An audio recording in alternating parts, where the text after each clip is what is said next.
السلام علیکم ورحمۃ اللہ وبرکاتہ. نحمده ونصلی علی رسولہ الکریم. اما بعد فاعوذ باللہ من الشیطان الرجیم. بسم اللہ الرحمن الرحیم. رب اشرح لی صدری ویسر لی امری واحلل عقدۃ من لسانی یفقہوا قولی. الادب. ادب، ادیب، ادبا، مؤدب، یہ الفاظ آپ نے سن رکھے ہوں گے.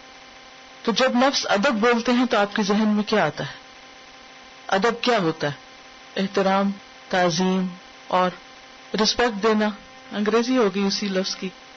جی، ادب یا دب، باب کرو میں سے ادبن.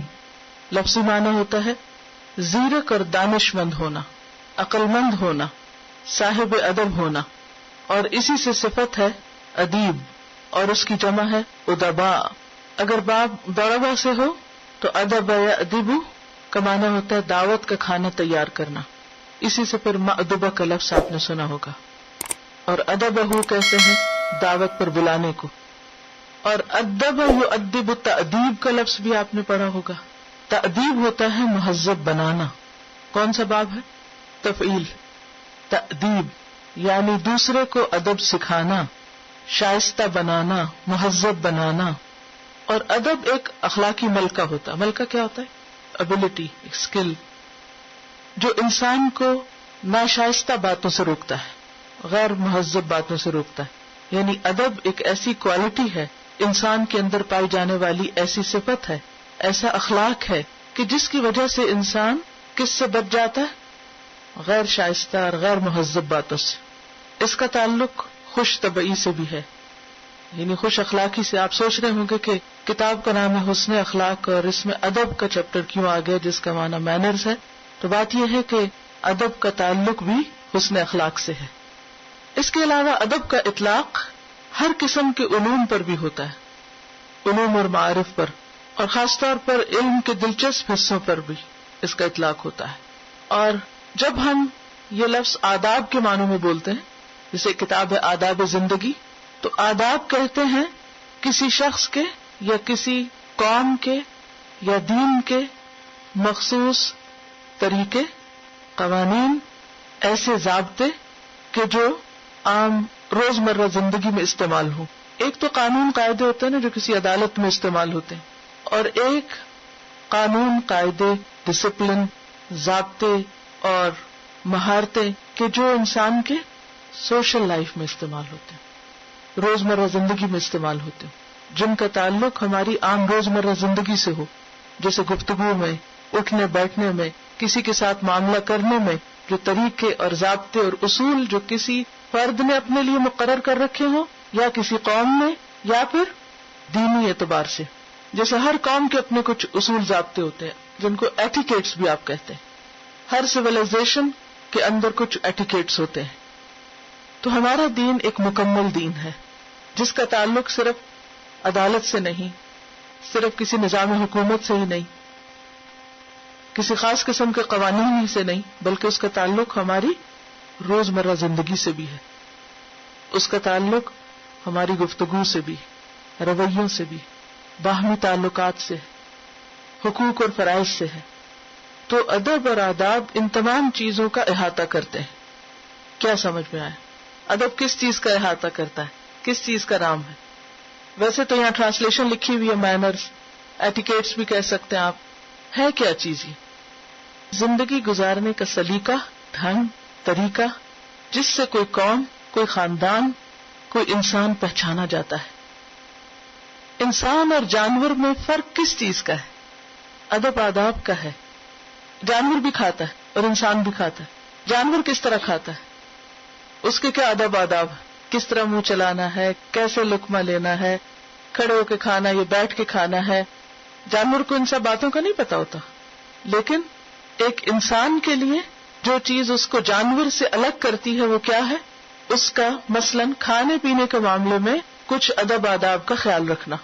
اور خاص طور پر اگر وہ دین کے کانٹیکسٹ میں ہو، کیونکہ ہمارا دین ایک مکمل دین ہے اور اس نے ہمیں صرف عبادات نہیں سکھائی، صرف حقوق اور فرائض نہیں بتائے، آداب بھی سکھائے ہیں. تو پھر دین نے جو ہمیں سلیقے سکھائے ان کے مطابق ان کاموں کو کرنا نہ صرف یہ ہے کہ زندگی کو خوبصورت بناتا ہے، جانوروں سے الگ کرتا ہے، بلکہ ہمارے زندگی کو سراسر عبادت بھی بنا دیتا ہے۔ تو مسلمانوں کے لیے ادب آداب کا خیال رکھنا ان کے دین کا حصہ ہے، کوئی معمولی چیز نہیں ہے، چوائس کی بات نہیں ہے کہ ہم جیسے چاہیں جئیں، نہیں، ہمیں کیسے جینا ہے۔ صرف نماز ہی سنت کے مطابق نہیں، ہمارا اٹھنا بیٹھنا، سونا جاگنا، کھانا پینا، میل ملاقات، ہنسی مذاق، تعلقات، یہ بھی کس پر مبنی ہو؟ اسلام کے بتائے ہوئے ضابطوں، طریقوں اور قاعدوں کے۔ ہمیں اس معاملے میں کسی مشرق یا مغرب کو فالو نہیں کرنا، کیونکہ ہمارے اپنے پاس بہت کچھ ہے جو الہامی تعلیمات پر مبنی ہے۔ دنیا کی جتنی اقوام ہیں انہوں نے اپنی زندگی گزارنے کے لیے جو سلیقے یا ادب یا آداب بنائے ہیں وہ کس پر مبنی ہے؟ یا تو لوگوں کی خواہشات پر، پسند ناپسند پر، یا ان کی عادات پر، یا ان کی ضروریات پر، یا ان کے اپنے مخصوص ایک سٹائل ہوتے ہیں یا زندگی گزارنے کا طریقہ ہوتا ہے۔ لیکن ہمارے طریقے کس پر مبنی ہونے چاہیے؟ دین کے بتائے ہوئے آداب پر۔ دین کیا کہتا ہے، اللہ کے ہاں اس کی کیا ویلیو ہے، قیامت کے دن اس کا ہمیں کیا صلہ اور اجر ملے گا، اور یہ ہمیں کس معاملے میں کرنا اور کس معاملے میں نہیں کرنا، اور اس ادب کی لمٹ کیا ہے، حد کیا ہے، کہاں تک وہ ادب ہے اور کہاں جا کر وہ غلوب بن جاتا ہے اور کہاں جا کر وہ ادب کے دائرے سے باہر نکال دیتا ہے انسان کو۔ اسی طرح سونے جاگنے کے معاملے میں ایک جانور کب سوتا ہے، کیسے سوتا ہے، اوقات مقرر ہے لیکن آداب نہیں ان کے، وہ بیٹھے بیٹھے سو جائیں گے، وہ کچھ کھڑے کھڑے سو جاتے ہیں۔ پھر اسی طرح لباس کے معاملے میں ان کے ادب آداب کیا ہے؟ کچھ بھی نہیں۔ طہارت کے ادب آداب کیا ہیں؟ رفع حاجت کے ان کے آداب کیا ہیں؟ کوئی ادب آداب نہیں، کھڑے کھڑے کہیں بھی وہ اپنے ضروریات پوری کر لیتے ہیں۔ تو جو چیز انسان کو جانور سے الگ کرتی ہے اور انسان کو خوبصورت بناتی ہے وہ کیا ہے؟ ادب، سلیقہ۔ یہ انسان کی زندگی میں خوبصورتی پیدا کرتا ہے، اور اس خوبصورتی سے تعلقات خوبصورت ہوتے ہیں، معاملات خوبصورت ہوتے ہیں، رشتوں میں خوبصورتی آتی ہے۔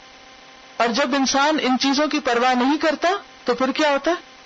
ہر طرف بگاڑ ہی بگاڑ، فساد ہی فساد، بدامنی، بے چینی، زندگی اجیرن، زندگی حرام، کوئی خوبصورتی نہیں رہتی زندگی میں، اور انسان کس سطح پر آ جاتا ہے؟ جانور ہی نہیں، جانور سے بھی نچلی سطح پر، اسفل سافلین بن جاتا ہے۔ نبی صلی اللہ علیہ وسلم نے ہمیں صرف قرآن اور سنت کی تعلیم ہی نہیں دی، بلکہ کیا کیا ہے؟ لقد من اللہ علی المؤمنین اذ بعث فیہم رسولا من انفسہم یتلو علیہم آیاتہ ویزکیہم ویعلمہم الکتاب والحکمت۔ یہ جو یزکیہم کا پارٹ ہے یہ ادب سکھانے کا ہے، تمیز سکھانے کا ہے، مہذب بنانے کا ہے۔ تزکیہ کیا ہوتا ہے؟ سنوارنا، وہ ان کو سنوارتا ہے، جس طرح کوئی بھی چیز سنواری جاتی ہے، جیسے آپ اپنا گھر سنوارتے ہیں، جیسے آپ اپنی مختلف چیزوں کو سنوارتے ہیں، خوبصورت بناتے ہیں۔ نبی صلی اللہ علیہ وسلم کا بہترین کارنامہ کیا ہے کہ آپ نے انسانوں کو انسان بنایا اور بہترین انسان بنایا اور بہترین طریقے سے سنوارا۔ عرب جیسی اجڑ قوم کو گفتگو کے بہترین آداب سکھائے، ایک دوسرے کے ادب اور احترام کے آداب سکھائے، پہننے اوڑھنے کے ادب آداب سکھائے، سونے جاگنے کے، طہارت کے، معاملہ کرنے کے، گفتگو کے، ایک ایک چیز میں آپ صلی اللہ علیہ وسلم نے حسن پیدا کیا، خوبصورتی پیدا کی۔ اور انسانوں کو ادب سکھانا اور تمیز سکھانا آسان کام نہیں ہوتا۔ اور پھر ایسی قوم جس کے پاس کوئی ایسا کلچر ہی نہ ہو، کچھ اقوام کے تو اپنے خاص طور طریقے ہوتے ہیں، لیکن کچھ اقوام جو عام طور پر بہت تہذیب و تمدن سے دور ہوتی ہیں تو ان کے ہاں عموماً اس چیز کی اور بھی کمی ہوتی۔ تو نبی صلی اللہ علیہ وسلم نے دنیا کا مشکل ترین کام کیا اور پھر ایسے ادب آداب سکھائے جو صرف ظاہری، مصنوعی اور دکھاوے کے ہی نہیں تھے، بلکہ کیا تھا؟ وہ ہر جگہ تھے، وہ اپنوں کے اندر بھی تھے، وہ غیروں کے اندر بھی تھے، وہ دن کو بھی تھے، وہ رات کو بھی تھے، وہ سب کے سامنے بھی تھے، وہ انتہائی تنہائی میں بھی تھے، وہ ہر جگہ ان کے ساتھ رہے۔